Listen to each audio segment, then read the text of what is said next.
I was at the mall once when I was younger, and they were closing up the mall, and they had those, the big glass,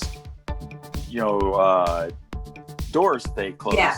Mm-hmm. And this one store, they had cleaned the glass so well that you couldn't really tell that it was closed. And this one lady is running across, the mall to get into the store, and I see it coming, and she slams into the glass and falls down on the ground like this.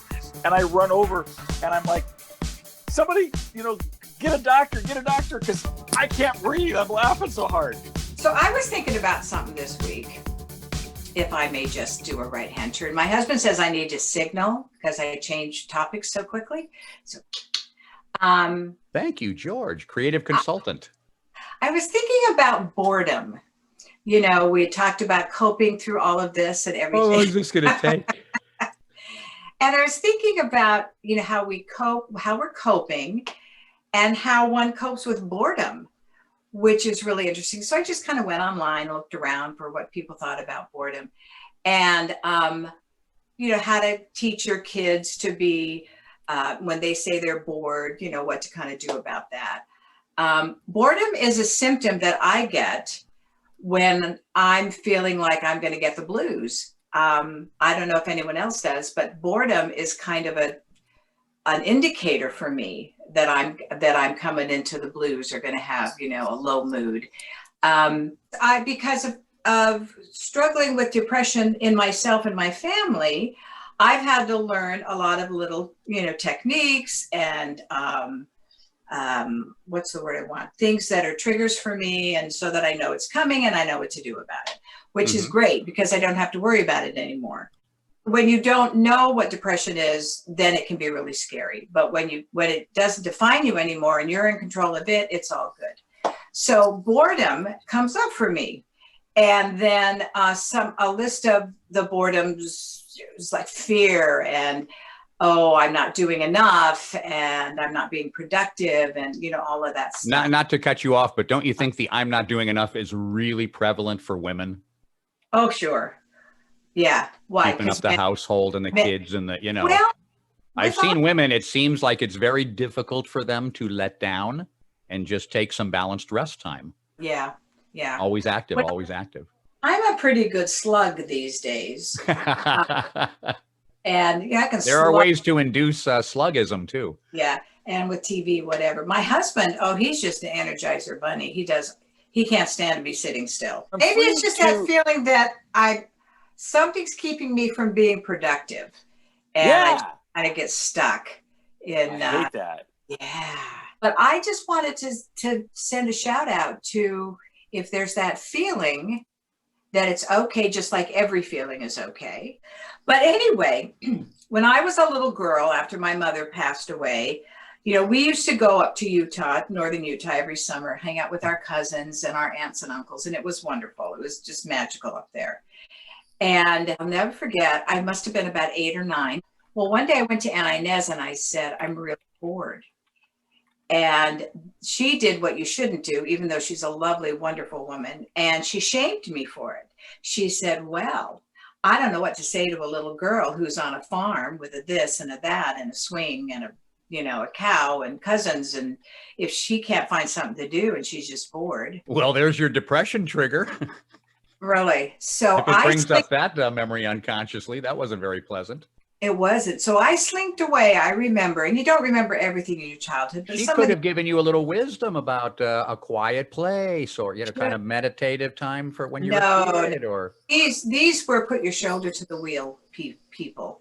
Gotcha. So I slinked away and felt really bad and ashamed. And, I felt all the things that she said I was, which was bad and unimaginative or whatever. But as I look back on that, I realize my mother died the year before. And oh my goodness. Nobody knew how to process it or talk about it. You just get up the next day and go on with life. And I'm sure that little girl was just, lost and trying to figure it out and no one to talk to and nothing, it's like, okay, dad gets married. And probably when you got bored, feelings of your mom or memories, thoughts of your mom would come up and you're not sure how to deal with that at any age. But I know that feeling and I know it's a trigger. Do you guys get bored? to the point where you just like F it? Lauren? I don't. Well, I was going to say I don't get bored that easily because I have so many things that I do to entertain myself. You know, so a lot of activities. As far as I mean, seriously, it's like I have so many interests and hobbies and so forth that it's really hard for me to get to a point See where how much better he is than me, Keith? No, go ahead.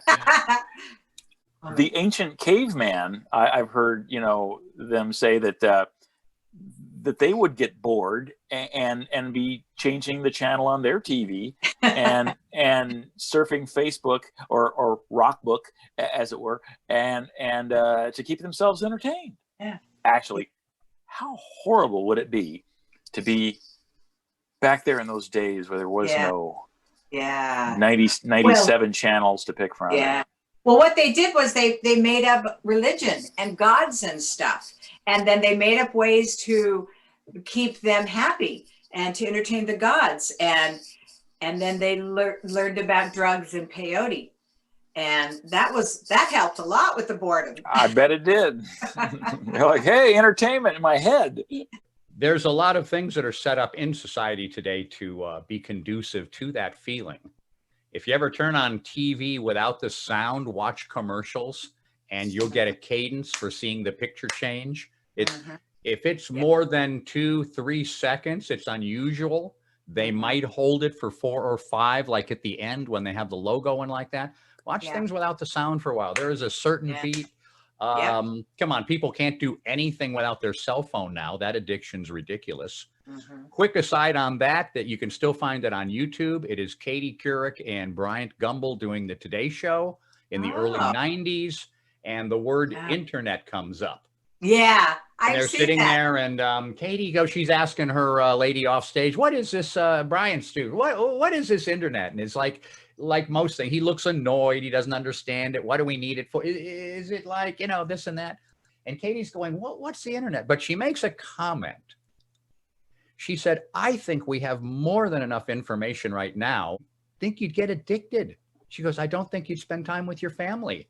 People come to you and they have to express what's gone on in their life, or they tell you about some very, very, very bad news. It's part of life. Keith, do you happen to have a list of ways that people deal with this? Well, this would be a list of the top ways not to respond to bad news. They don't want to respond to bad news with, hey, better him than me. This is life-altering news. This is life was like this. I got the news. Now life is like this. It'll never be the same. I am off tonight. God. You know what I was trying to do there? I was home all day, and I've just been working in the room, and I haven't gotten out. And I was going like, exercise before you do this. You know, get your body and mind and everything like that. Just I was trying to do the Ed McMahon thing with Johnny Carson saying, do you possibly have a list of people who things to say? Nobody could possibly have a list like that. Wrong, Moose Breath. Exactly. Yeah. Bad responses to horrible, horrible news would be like, wow, that's very sad. Alexa, play some smooth jazz. Whoa, that's horrible news, man. Can I have the rest of your beer? There's no delivery here tonight. This is like, she immediately agrees. Oh, the doctor's always honest. It's like it's really boring tonight too. So no, well, I'll make you funny. I'll make you good. I'll make you pensive, and that's why it takes 3 hours. I'm going, there's got to be something in here. And it was just wonderful.